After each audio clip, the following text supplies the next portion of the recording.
20,000 টাকা বেতনের চাকরি করে কেউ 5 তলা বাড়ি করলে আমরা প্রশংসা করে বলি, দেখো 20,000 টাকা বেতনের চাকরি করে 5 তলা বাড়ি করে ফেললো। আর তুমি কি করলে?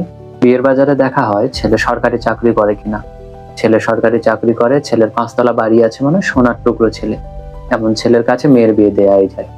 আমাদের সমাজে কে কত বড় বাড়ি করলো, কার কয়টা গাড়ি আছে, কার কত ব্যাংক ব্যালেন্স, এসব দিয়ে মানুষের সম্মান পরিমাপ করা হয়। যে মানুষটা সৎ থেকে সারাদিন পরিশ্রম করে অল্প কিছু টাকা উপার্জন করে, তার প্রশংসা করতে আপনি কাউকে দেখবেন না। কিন্তু কেউ যদি 20,000 টাকা বেতনের চাকরি করে ওই যে 5 তলা বাড়ি করে, তার প্রশংসায় সবাই পঞ্চমুখ।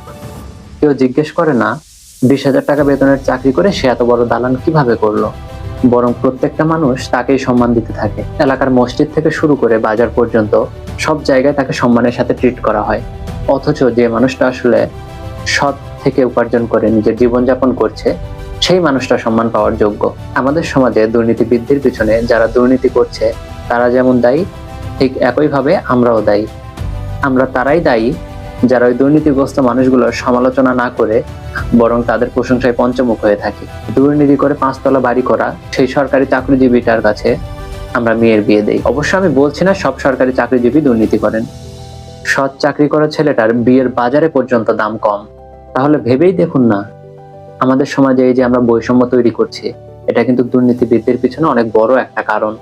সুতরাং আমাদের এই ধরনের মন মানসিকতা পরিবর্তন করলেই কেবল আমাদের সমাজ থেকে দুর্নীতি দূর হবে এবং আমরা সুন্দর একটা সমাজ গড়তে পারবো। আসসালামু আলাইকুম।